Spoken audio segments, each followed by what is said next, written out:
Jim Butcher, the New York Times best-selling author of The Dresden Files, and Shannon Butcher, author of the Sentinel Wars series, could be considered the first couple of fantasy literature. Here, they share the secret to their successful careers and tell us what life at home is like when there are two writers in the family. What is it like to be married to a writer? And this is being filmed. Yes. So. Cameras. Yeah. Right.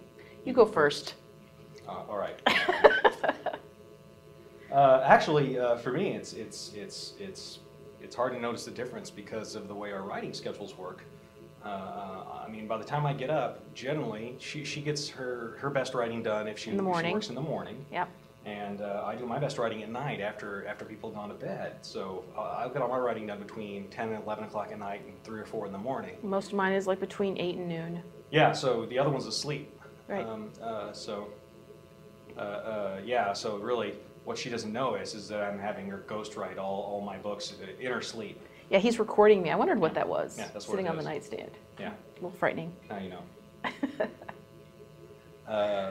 But yeah, it's fantastic having two authors in the house because we both get it, you know? I mean, there's the whole talk over dinner of like, you know, I've got this monster and I just don't know, you know, if I have him do this, does this, you know, disobey the laws of physics in any way or whatever? Yeah. And so that's always nice. And yeah, or how can I have it disobey the laws of physics and still be all right? Right, right. I mean, those discussions over dinner where we're talking about a monster that eats people by like ejecting its stomach acid onto them and slurping the whole thing up. And right. Our poor kid has to sit at the table with us and while go. we're doing that. Yeah, there's a lot of that in our house. A lot of for mom and dad. Yeah. Yeah. But yeah, we don't really do a lot of writing together. Because we like being married. Yeah, we decided we want to stay married instead. Right, right. 20-year investment. We don't want to mess that up. Yeah. We tried to write something together in high school and nearly gouged one another's eyes out with our number 2 pencils. Yes, and, it's not good. So we decided not to do that again.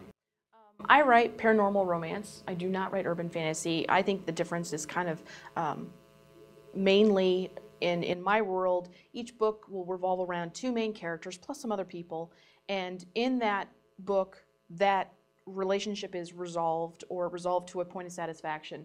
And then I move on to another set of people. Whereas in Jim's books, you see Harry every single book.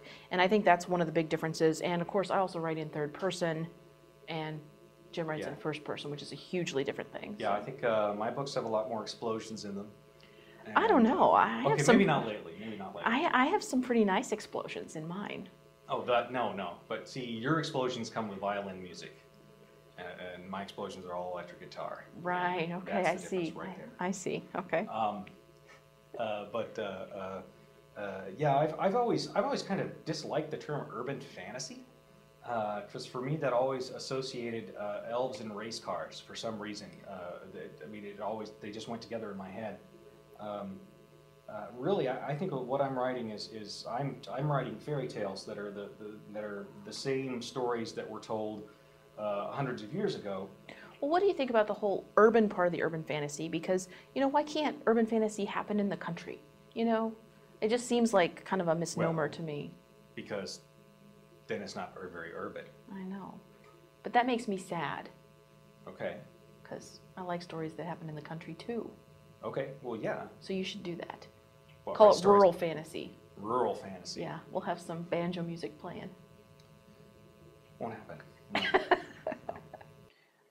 Well, some of my favorite paranormal romance authors are J.R. Ward and Sherilyn Kenyon.